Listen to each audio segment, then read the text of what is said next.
Okay so now ये जो distributive law है आपका, वो सिर्फ नंबर्स पे काम नहीं करता, वो किसी भी मैथ की चीज पे काम करता है, and that includes fractions. So previously अगर हम बोल रहे थे कि 2 multiplied by 4 plus 2 for example, इस तरह से भी लिखा जा सकता है और एक ही आंसर आएगा. तो ये एग्जैक्ट कॉन्सेप्ट हम फ्रैक्शंस पे भी अप्लाई कर सकते हैं. सो फॉर एग्जांपल अगर हमारे पास 1/2 मल्टीप्लाइड बाय 2 प्लस 2/3 प्लस 4/3 है, तो अगर आप इस लेफ्ट हैंड साइड को सॉल्व करेंगे और फिर उसे मल्टीप्लाई करेंगे 1/2 के साथ, तो जो आपका आंसर आएगा वो बिल्कुल बराबर होगा अगर आप 1/2 को पहले 2/3 के साथ मल्टीप्लाई कर लें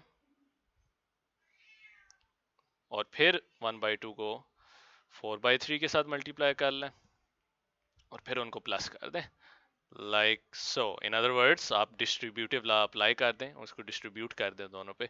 तो अगर हम इसे सॉल्व करें, एंड आप लोगों को पता है कि सेम आएगा, but will do it anyways ताकि आप लोगों को आप देख सके. सो अगर हम इसे सॉल्व करेंगे तो हमारी left and right hand side बराबर होनी चाहिए. लेट्स ट्राई इट आउट, देखते हैं.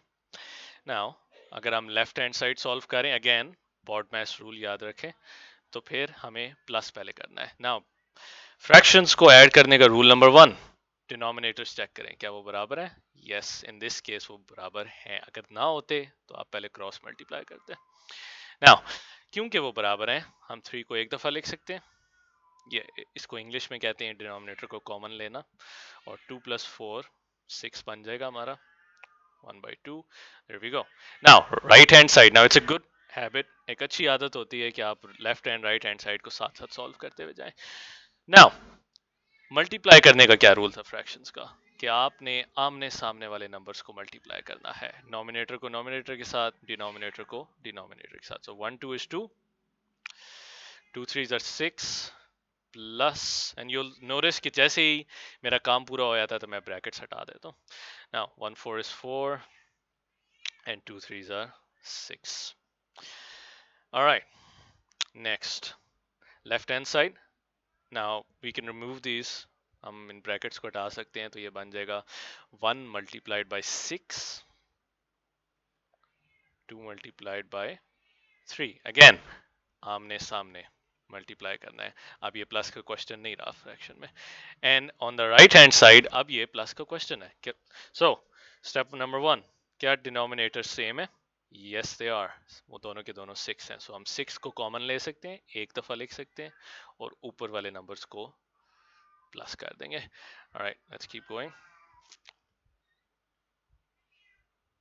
Now 1 6 is 6, 2 3s are 6, and 2 plus 4 is 6, and this is 6. And there's your answer, because वो दोनों सेम है. And that just proves it. ये बात प्रूव कर देती है, साबित कर देती है इस चीज़ को कि डिस्ट्रीब्यूटिव लॉ फ्रैक्शंस और नंबर्स पे काम करता है. एंड इट्स एक बोनस हिंट के लिए या टिप के लिए चीज़ है कि अगर कोई फ्रैक्शन एक जैसी है, इन अदर वर्ड्स किसी भी फ्रैक्शन का न्यूमरेटर और डिनोमिनेटर बराबर है, एक जैसा है, तो आप उसको आंसर में 1 लिख सकते हैं. सो इसका एक्चुअल आंसर या फाइनल आंसर 1 = 1 बन जाएगा. एंड इसकी एक और वीडियो भी होगी जिसके अंदर हम इस कॉन्सेप्ट के बारे में बात करेंगे. बट फॉर नाउ आप समझ ये सकते हैं कि जब भी कोई फ्रैक्शन लिखी हो तो वो एक्चुअली उसका मतलब ये होता है कि न्यूमरेटर डिवाइड हो रहा है डिनोमिनेटर से. सो अगर हम 6 और 6 को डिवाइड करें, देन यू ऑलरेडी नो क्या आंसर आएगा. 6 डिवाइडेड बाय 6 is 1. किसी भी नंबर को अपने आप से डिवाइड करते हैं तो 1 आता है. एंड अगर आप मेरे से एक स्टेप आगे चल रहे हैं तो फिर आपको पता होगा कि 4/2 का क्या आंसर होगा फाइनल. 4 डिवाइडेड बाय 2 is 2, और in other words 4 2 2 2s are 4, that's 0. So actually अगर आपके आंसर में अगर फ्रैक्शन 4/2 आए तो आप उसे 2 लिख सकते हैं. एंड अगर आपने मेरी सिंप्लीफिकेशन फ्रैक्शन वाली वीडियो देखी हुई है तो आपको प्रोबेबली ये कॉन्सेप्ट पहले ही पता होगा.